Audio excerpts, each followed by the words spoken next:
मरुद गुणों की कथा ये षष्ठम स्कंद में है। सुनाऊं तो 1 महीना लग जाए कलाकार जी, 1 महीना।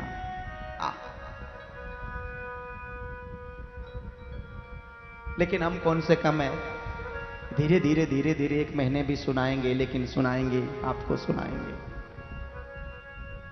सप्तम स्कंद आरंभ करें। सप्तम स्कंद में 15 अध्याय है। 15 अध्यायों में आपसे निवेदन करूं, 5 अध्यायों में मनुष्यों की मिश्र वासनाएं है, अद्भुत भाव है। और प्रहलाद जी महाराज का बड़ा सुंदर इसमें चरित्र है। और सप्तम स्कंद में नरसिंह भगवान की कथा है। क्या अद्भुत कथा श्रीमद् भागवत में। साक्षात भगवान नरसिंह अपने भक्त के लिए अवतार लेके आते, न नर है और न पशु है, और दोनों है और दोनों ही नहीं है। भागवत की कथा अद्भुत कथा है। सज्जनों, 8वें स्कंद की कथा गोपी भाई ने सुनाई थी। परसों में आ रहा था, परसों सुनाई, कल सुनाई। मैं जब यहां पे आ रहा था तो सुना रहे थे। 8वें स्कंद में सबसे पहले गजेंद्र मोक्ष की कथा है। 24 अध्याय इसमें। हारे को हरिना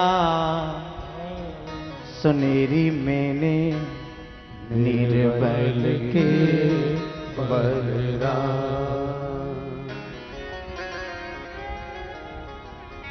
सज्जनों, साक्षात गजेंद्र की कथा 8वें स्कंद में। 8वें स्कंद जब आरंभ करते हैं तो पहले पहले गजेंद्र मोक्ष की कथा है। इसके बाद समुद्र मंथन की कथा है। समुद्र मंथन देवता करते हैं, बड़ा सुंदर वर्णन है। समुद्र मंथन, देवासुर संग्राम। उसके बाद में आपसे निवेदन करूं, ये 8वें स्कंद की कथा। समुद्र मंथन के बाद साक्षात श्री नारायण स्वयं वामन बन के आते हैं। भगवान वामन का अवतार 8वें स्कंद में होता है। श्रोणाया श्रवणया द्वादश अभिजित प्रभु सर्वे नक्षत्र जन्मद लब्ध दक्षिणा।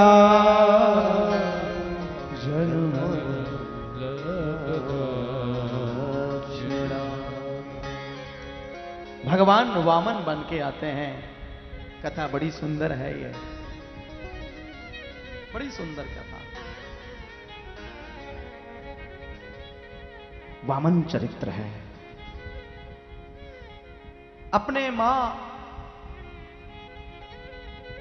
कश्यप अदिति पयोव्रत करते हैं, और पयोव्रत करने के माध्यम से भगवान स्वयं उनके घर जन्म लेके आते हैं।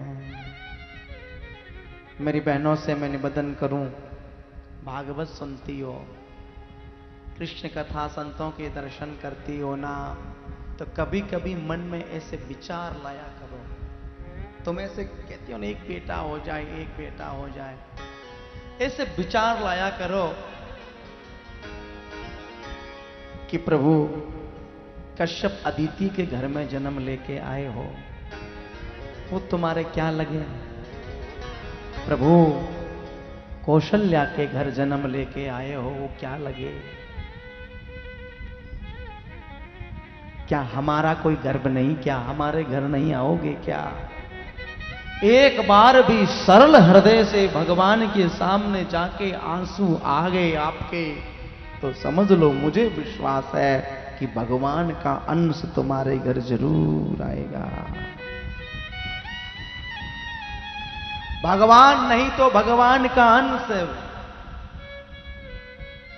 अरे कलयुग में कोई 4 हाथ वाले भगवान थोड़ी जन्म लेते हैं। तुम ये मत समझ लेना कि भगवान आएंगे तो सशंख चक्रम सकिरीट कुंडलम सपीत वस्त्रम शीर्षैरुहेक्षणम सहार वक्षस्थल कौस्तुभम श्रियम नमामि विष्णु शीर्षाम चतुर्भुजम। ये 4 भुजा वाले, हाथ में शंख चक्र गदा पद्म लेने वाले थोड़ी ना आएंगे। कोई न कोई महापुरुष, कोई न कोई संत तुम्हारे घर जन्म ले लेगा।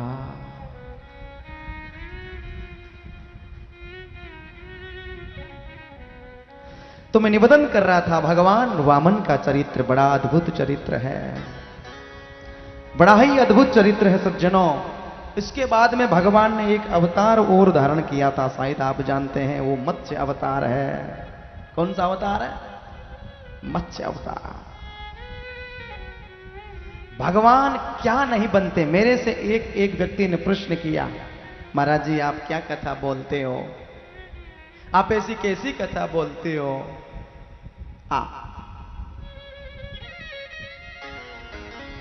कभी तो कहते हो भगवान वाहरा बन गए, कभी कहते हो भगवान मछली बन गए, ये कोई कथा है? मैं कहता हूं भगवान क्या नहीं बनते हैं भक्त के लिए, भगवान सूकर बन जाते हैं। भगवान सूकर भी बन गए भक्त के लिए। भगवान सूकर बन गए। सद्गुरुदेव भगवान की जय। सबसे बड़ा है इस हमारे हरियाणा से सुतार साहब पधारे हैं, नरसिंह भाई पधारे हैं। एक बार जोरदार तालियों की सेवा।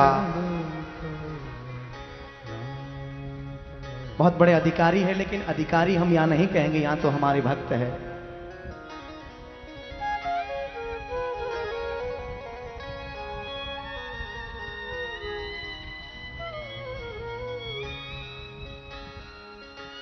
थोड़ा क्या है, मेरे में एक बड़ी कमी है, बीच में कोई थोड़ा ऐसा होता है तो मैं भूल जाता हूं, इसलिए मेरे भाई लोग रोक देते हैं। वहां कथा की लड़ी थोड़ी सी बदल जाती है, इसलिए क्षमा करना। और कोई जरूरी नहीं, कोई हमारे यहां सब छूट है, कोई आए कोई जाए, कोई परवाह नहीं। लेकिन जो सब्जेक्ट में बोलता हूं फिर कोई ऊपर आता है तो मैं भूल जाता हूं, इसलिए शायद रोकते हैं।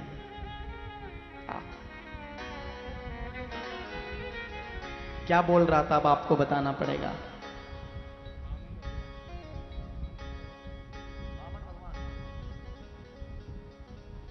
भक्त ने कहा कि महाराज ऐसी कैसी कथा बोलते हो कि भगवान कभी कुछ बन जाते कभी कुछ बन जाते। मैं कहता हूं भगवान भक्त के लिए क्या नहीं बनते हैं, भगवान क्या नहीं बनते हैं। अरे प्रभु तो सूकर बन गए, सूकर। सूकर समझते हो? सूकर, सूकर।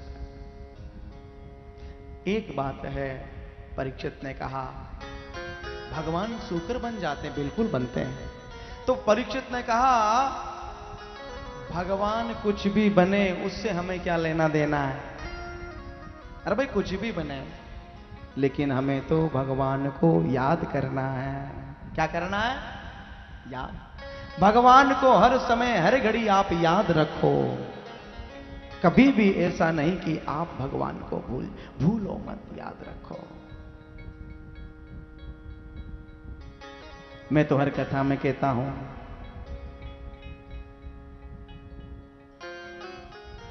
दुख में सुमिरन सब कोई करे, सुख में करे जो सुख में सुमिरन करे, तो दुख काहे को, दुख काहे को। दुख में तड़फो मती, सुख में फूलो मती। प्राण जाए मगर नाम भूलो मती, बंसी वाले को मन में रिझाते चलो। कृष्ण गोविंद गोपाल कृष्ण गोविंद गोपाल गाते चलो।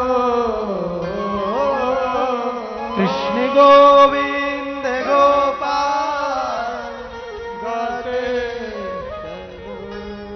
हमारे श्री बालाजी के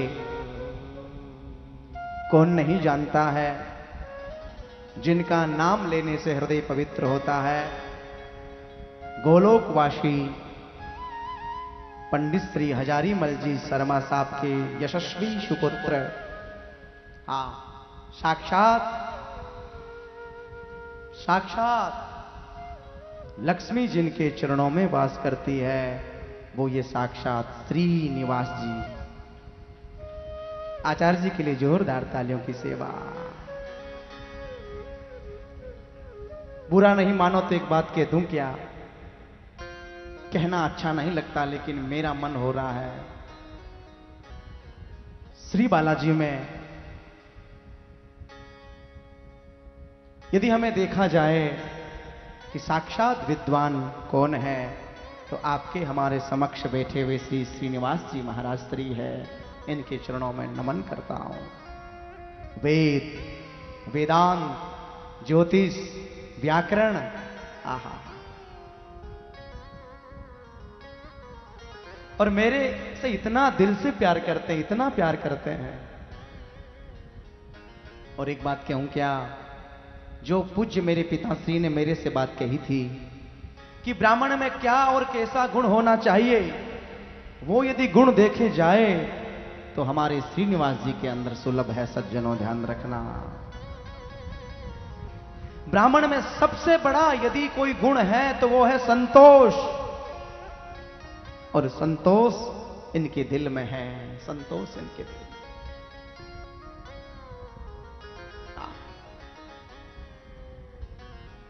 और तो क्या बताऊं, एक छोटी सी बात, और बहुत बड़ी बातें बताऊंगा तो आप समझ नहीं पाओगे इनकी बातें, लेकिन एक छोटी सी बात बताऊं आपको, एक छोटी सी।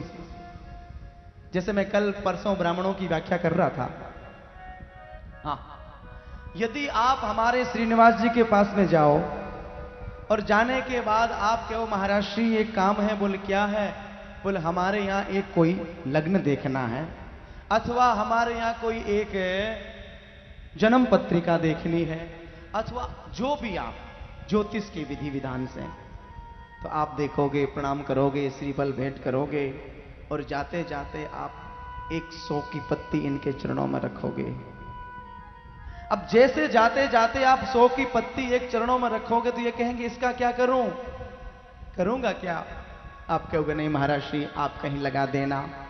तो ये क्या करेंगे, उस 100 की पत्ती में से 10-10 के 10 नोट लेंगे, और 10 में से एक 10 का नोट तो महाराज अपने पंचांग में रख लेंगे, और 9 नोट आपको वापस लुटा देंगे।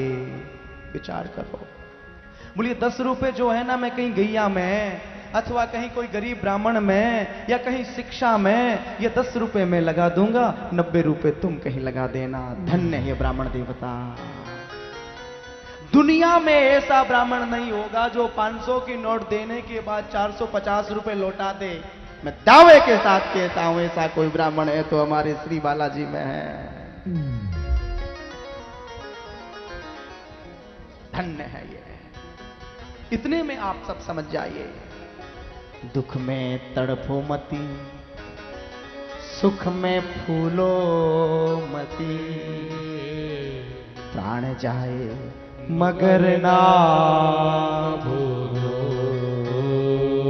मती, प्राण जाए मगर नाम भूलो मती, प्राण जाए मगर नाम भूलो मती, मुरली वाले को मन से जाते चलो, जिस कृष्ण